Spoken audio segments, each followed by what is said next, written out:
Well, howdy. This is the award-winning car talk show in real time, your weekly go-to all things automotive place, along with Mike Out of This World Mars down there, the Fix-It Man, and Mr. King Conrad DeLong right here. I am Don Armstrong. We're so glad that you could join us today. This is our EV show. We're doing all things electrical vehicles. In EVOs. Yeah, something like that.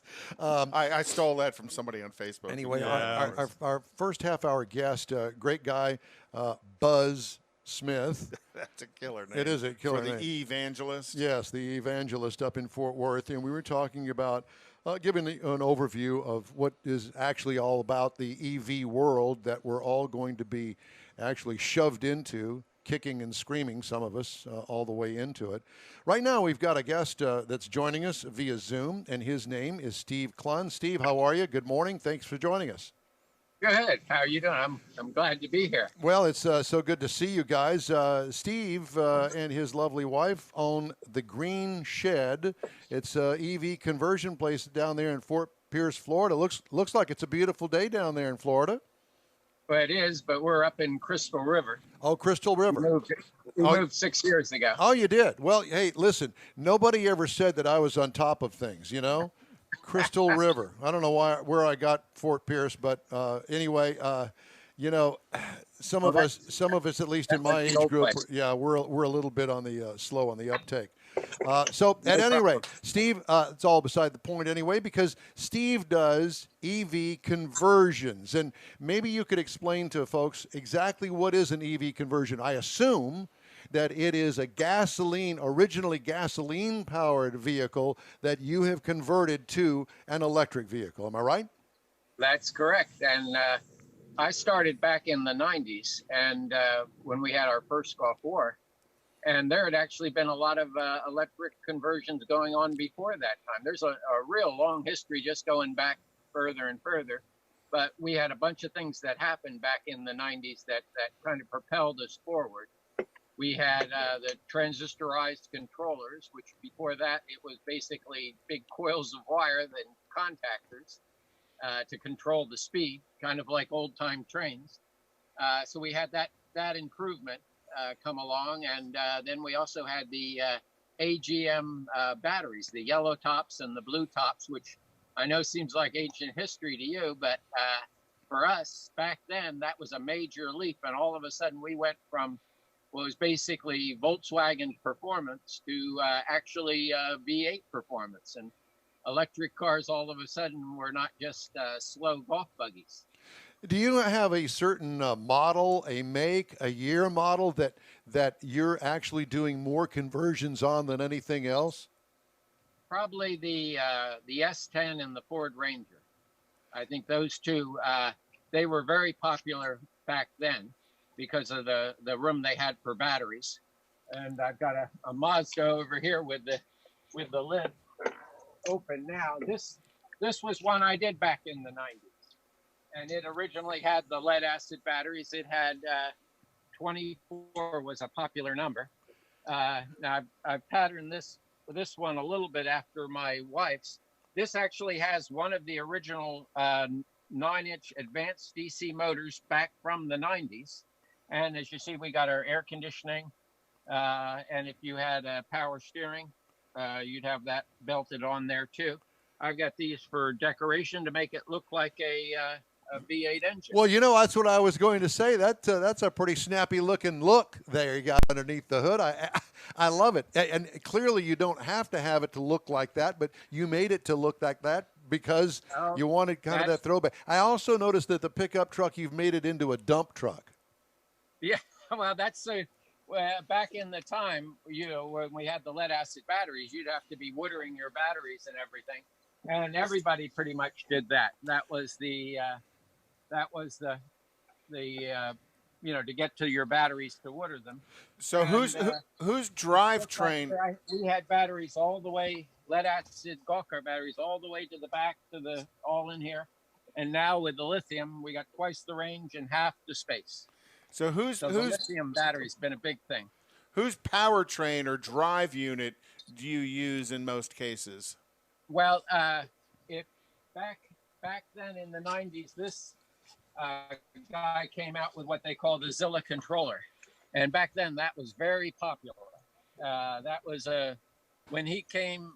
Before that, we basically had the Volkswagen Performance, and then he came along with this 300 volt, 2000 amp controller, which took us from like 50 kilowatts to 600 kilowatts. So that one's still being made, although everything is kind of gone along. You can still get a rotary phone if you look for one, But who wants one? now the AC stuff is kind of taken over and become more popular. Do you I also have over here to give you an example of another company that came along at that same time around 2000. That was Evenetics, and they built this controller for also. These are series DC motor controllers, though, and the series DC motor is a very torquey setup, lots of torque, but and a simple motor with brushes, though. Steve, how long does it take you to do a conversion? If I brought you an S10 Blazer or an S10 pickup truck, how long would it take you to make the conversion from gasoline to electric and me drive it home? Usually about 200 hours. There's a lot of little features. It's like the air conditioning. We got to set all that up, and the air conditioning can take some time. And if you want heat, that's another thing we got to come up with. So there's the bare bones, just go down the road, or you want lots of fancy bells and whistles. Well, if I just want bare bones, I'll just buy me a golf cart. But I want a car. I want you to do the whole conversion. So yeah, then about 200 hours. Now, do you do all the work yourself, Steve? Yep. We got one guy that helps us, and we also our biggest program that's been the most successful is what we call the assisted program, and that's where you come with the car and you and I do it together. Oh my! So in other words, like most shops where they say if you watch, it costs twice as much. Here, we give you a break if you participate. So if that's good because I get to know you. We have fun together. I've gotten to meet a whole bunch of different people and actually work with them.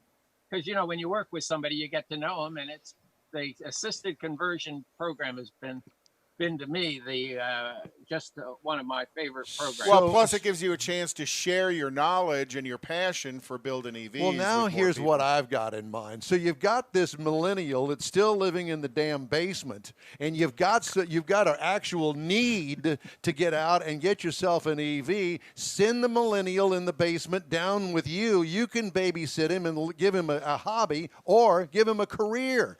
Make him work. I actually have taught quite a few people how to do some welding, and depending on how much of a hurry you are, if you're not in a hurry and you want to learn, we can take some time. That's been one of my I've worked with father and sons, and that's been a really good program with a father and son come and do the because I have all the equipment here, but they get to work together on the project, and what a vacation. So Steve, don't forget our filmer right here, who was with us many years ago, and he's back to do one with us. Oh, wow. Very nice. And I assume that's he's filming for us. That must be your wife that's talking right there. But she doesn't. Come on camera. Say hi. She's back over there. So I have to ask you, do you make us sleep out in the pup tent out back for the overnight stays? Or how does that work? Well, he's got his camper here. And we had two ladies doing a VW bus. What year was that? 1970. And they camped out.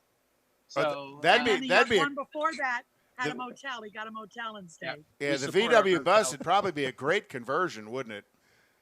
Oh yeah. Well, that what we're going more toward is the old classic cars that people don't want to get rid of. I see the Mini behind like you. Like my wife's 57 over here. Her 57. We'll take a quick shot at this. This is where I got the idea for the batteries to look like a carburetor. So what do you? Hey, Steve. You'll see, and this also features that we have a big vehicle, and we can do it almost any size. So I copied hers is what happened. This was her idea, and I told her that's crazy, and she said no, it'll look good, and we did it, and it turned out pretty nice. So, Steve, so nice I copied. Steve, do the neighbors have any complaints or problems with your workspace over there? No, actually, my neighbor, he's a car mechanic. Oh, So he and I get along real good. perfect. Although he's a gas car mechanic, so he scratches his head about all this stuff. It's not like the Hatfields and McCoys or anything, is it?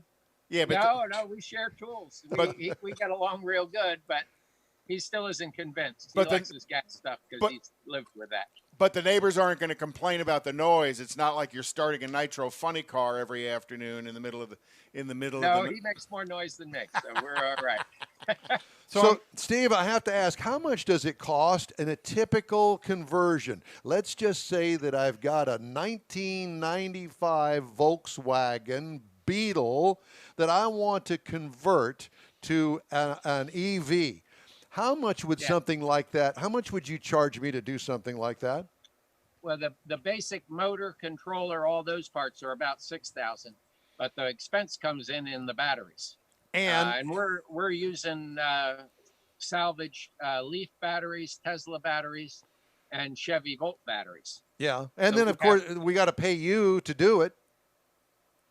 Yeah, and then there's that, which that's the beauty of our assisted program is that if you're really handy and everything, and you only need me to do a few things, then you can do all the work you can do, and I'll just step in on the stuff you don't need. Or if I'm teaching you how to weld and read a meter and which end of the soldering iron to hold, then it's going to take longer. But either way, well, you learn quickly which end of the soldering iron. People come in and do the whole car with only 10 billable hours. Oh wow. Yeah, and I guess you don't have people say, "Here, hold this into the wire," and then "Here, hold this into the wire," either, do you? That's what we call a short circus. Short circus. The circus is very quick. Yeah, no doubt. Well, they've gotten rid of the electric chairs, but I guess in today's EV world, you really don't need those anymore. Well, you still have to follow a certain safety protocol. As you're we don't worry about that. You learn quick. Yeah, no doubt. So, Steve, how do we get a hold of you? Green Shed EV? GreenShedConversions.com. GreenShedConversions.com. Well, I'll tell you what, it'd be worth a trip just to come down there and hang out with you for a day or two and maybe give you a hand on one of your projects. That'd be fun. That'd be great. Yep, that's the way to learn. Yeah, we're gonna send Dom that way for a couple of weeks. Yeah, exactly, just to get rid of me. Hey, Steve, is that a Jeep back there that you're working on? Yeah, that's our Jeep, and that's for a customer there, and that's going to be strictly off road. The other thing I didn't get to say anything about yet is that for the last year I've been using the truck, all the vehicles we have, as the batteries to store the solar power and then feed that back to the house during the night. So this is the next step with our electric cars. This is what I believe is going to put us over the edge, is when your electric car is not only your vehicle, but it's also your storage unit for your solar power.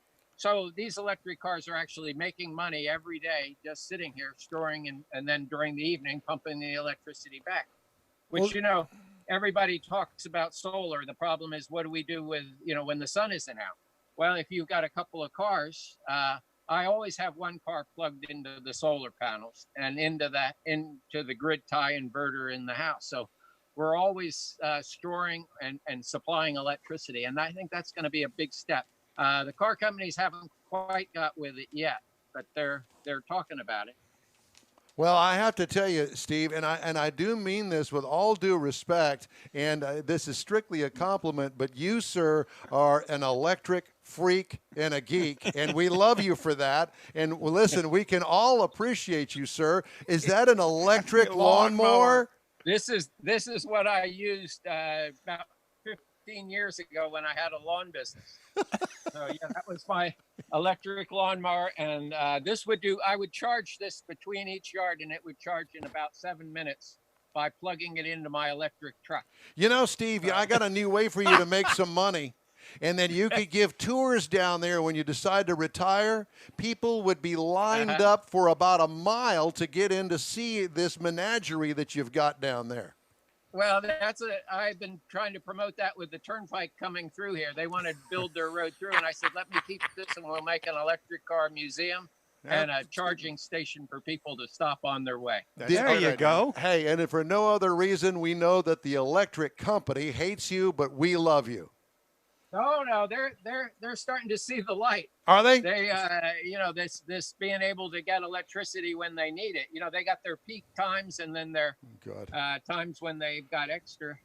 They actually would be very happy with people using more electricity at night and less during the day. And something tells me, Steve, that you'd be one of those kind of guys that would actually feed the grid as opposed to supply from the grid. Oh, yeah. I like that idea. A little mini power company. That's it. Steve's Green Shed Power Company. Steve, it's a great pleasure to talk to you. You're a great guy. We love you. Thank you so much for giving us a tour today. Yes. And let's stay in touch, because I'll tell you what, you are the man of the hour. Oh, well, thank you. And thank you for doing what you're doing. You guys are getting the word out. A lot of people are watching and thinking, and, little steps make the journey. Steve Clunn, he's with Green Shed EV. We thank you again very much for joining us today. And Wheel Time continues after a quick break with Conrad's Car Clinic. Dude, you may want to slow down. There's a cop car up there. Hey, man, there's another cop. I'd think about putting your seatbelt on if I were you. And if you could sober up in less than 5 seconds, that'd be cool too. As America gets back on the road, a lot of things have changed, but not the need for drivers to be safe. Cops are enforcing traffic safety laws in our community to save lives. Paid for by NHTSA. NASCAR Short Track Racing is back Saturday night, August 1st. Advance Auto Parts and CarQuest present Hot Summer Nights at Houston Motorsports Park. This Saturday night starting at 6. Get out of the house. We've got social distancing and sanitizer. Wear your mask. Get a seat. With dollar hot dogs and dollar beers, how can you go wrong? Get the kids off their cell phones and bring them to watch local auto racing at its best. Advance tickets online at NASCARHouston.com. Saturday, August 1st at 6 p.m. Houston Motorsports Park. NASCARHouston.com. I don't know about you, but I certainly am entertaining myself today. but we're turning the corner with you. It's turning you on. No, it's our guests. You're becoming an evangelist I yourself. am not. Yes, I you am are. not. But I do, my daughter will readily admit and raise her hand that she is a geek. I mean, astrophysicist that sends things into space. But the vehicles she's sending into space, they shoot them up, but they run with electricity once they get up there. And here we go, and we've got all of our geek guests. He could be mowing the yard on Mars with his electric lawnmower. Let's get a hold of NASA and see if we can't get him to send his lawnmower. Speaking of things like that, it's time now for Conrad's Car Clinic, our weekly delve into the world of vehicles, gasoline and electric. What's today's surprise? Well, we're going to talk a little bit about hybrid car maintenance, and is it higher or is it lower? Now, remember, a hybrid car is a gasoline-powered, electric-powered vehicle. It's kind of a dual-powered vehicle. So you still have a gasoline motor that requires all of the maintenance of a gasoline motor, and then it also has an electric propulsion unit to it that pushes the vehicle up and down the road. So you've got to break both of those components out separately to look at what the maintenance needs are. So on the gasoline and part of it, and you can see this here is the Pacifica hybrid, you still have all of the oil change requirements and stuff of the gasoline motor. And then on the hybrid side of things, one of the benefits of the hybrid car is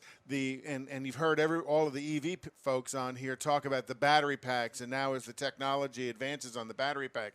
In this picture here, you can actually see what they call the suitcase that encompasses all of the high voltage batteries. Now, you actually have to be quite careful of that because that's got enough voltage to lay you out if you're not real careful. And if you go into any of the dealerships when they're working on one of these, they actually put these little safety tapes around so you can't wander into the area.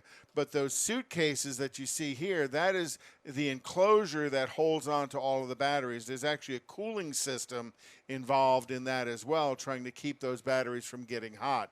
So that cooling system requires its own maintenance separate from the cooling system to the engine. And one of the things about the cooling system maintenance on these high voltage battery suitcases is you have to use a very specific coolant in there that's non-conductive, that's not going to transmit electricity within the coolant, because then it can get back into the vehicle and cause problems because you're dealing with such high voltage. This picture here that you can look at, that is inside the suitcase what the battery pack looks like.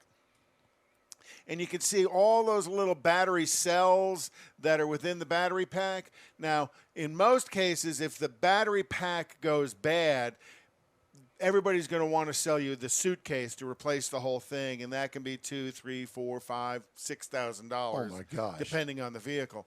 But there's companies out there right now, and I'm sure both of our previous guests know who they are, that will service the individual battery pack within that, the individual cell within that suitcase, so they can go in and separate them all out and test them individually and just replace the bad one as opposed to replacing the whole cell itself. And it's much less expensive than replacing the whole cell itself. Pretty cool. And as that technology advances, I believe the cost of all of this is going to come down. One of the other neat things about a hybrid is the brake system on it. Brake systems are going to last longer on a hybrid because part of how the system works is when you apply the brakes on a hybrid vehicle or on a full EV, they use the ability to stop the vehicle, the inertia and that force that happens in a reverse motion to charge the battery. It's called regenerative braking, Yeah. as opposed to degenerative braking, which you know all about. But that regenerative braking means that they're using the electric motors to slow the vehicle down that also put a charge into the battery, so your brakes last a whole lot longer on a hybrid and a full EV than not. My personality apparently precedes me.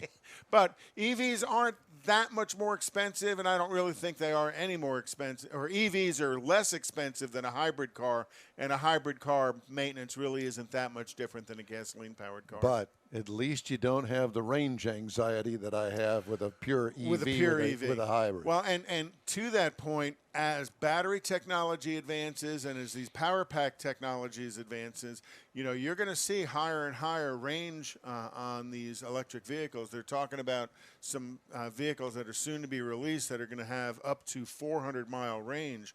Mercedes is talking about a single charge range of 400 miles on one of the vehicles they're about to release. Did you tap him on the shoulder? What are you doing over there? I'm looking for our next guest who hasn't popped in on Zoom yet, and I'm trying to get a hold of him out in California. I'll just check it. Yeah. Because it was like one of those students that you've got in class that's, you know, looking around the room and counting the number of actual blinds on the. That was me. I'm checking my text messages. Yeah. Well, I didn't have text out messages. on Facebook. We would usually just send paper notes back then.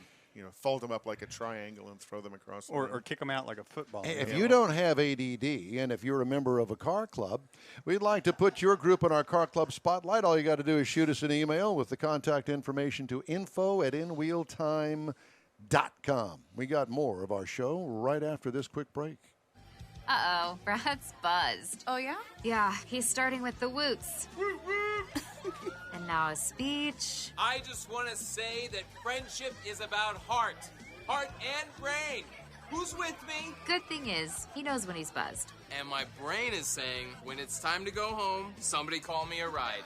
Love that guy. Me too. Know your buzzed warning signs? Call for a ride when it's time to go home. Buzz driving is drunk driving. A message from NHTSA and the Ad Council. A social distancing tip. While the CDC urges you to avoid close contact, like hugging or shaking hands, there are other non-physical ways to say hello. Wave, wink, use sign language, salute, smile, give the peace sign, throw up an air high five, do jazz hands. Remember, stay a minimum of 6 feet or 2 arms length away from others and stay home if you can. For more info, visit coronavirus.gov. Let's all do our part because we're all #alone together. Brought to you by the Ad Council.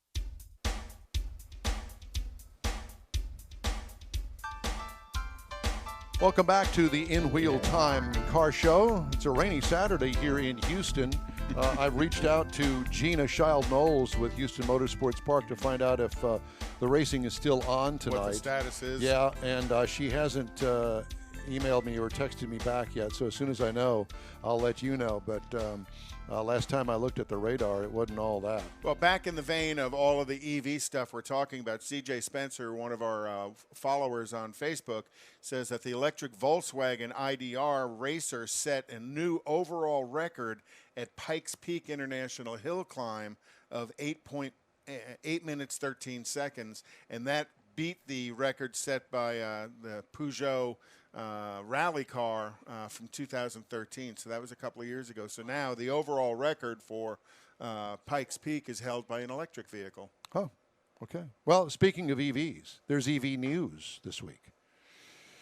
So General Motors and EVgo have partnered to triple the size of EVgo's U.S. fast charging network in the next 5 years, aiming to solve one of the major roadblocks to electric vehicle adoption.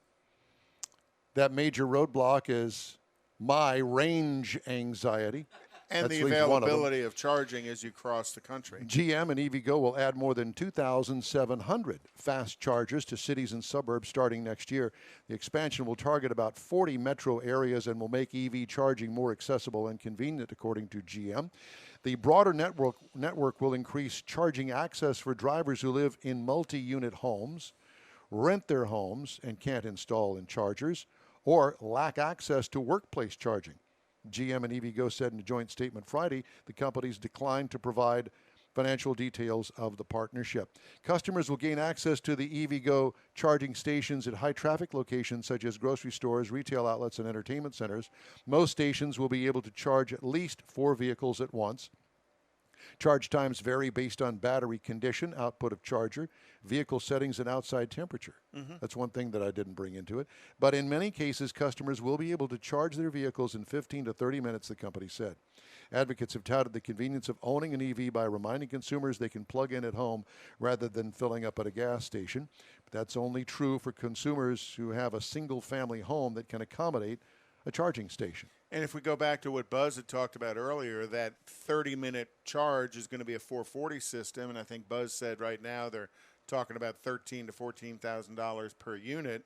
I'm sure as they do it in mass, they're going to drive that price down. But you got to look at this investment by General Motors; it's got to be in the billions of dollars. Yeah.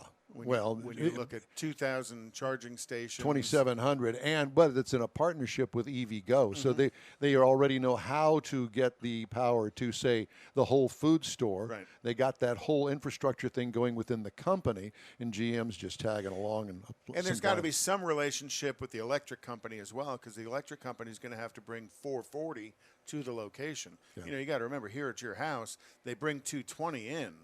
They don't bring 440 in and phase down to 220. Yeah. They bring 220 in. So Yeah. you're going to be talking about locations that are going to have to bring 440 or 880 in and phase down to 440. That wasn't me, by the way. Oh, I thought it was. I thought it was something you ate. No, sir, that was not me. Okay, that's it for this hour of In Wheel Time. We've got more of our show coming up right after this.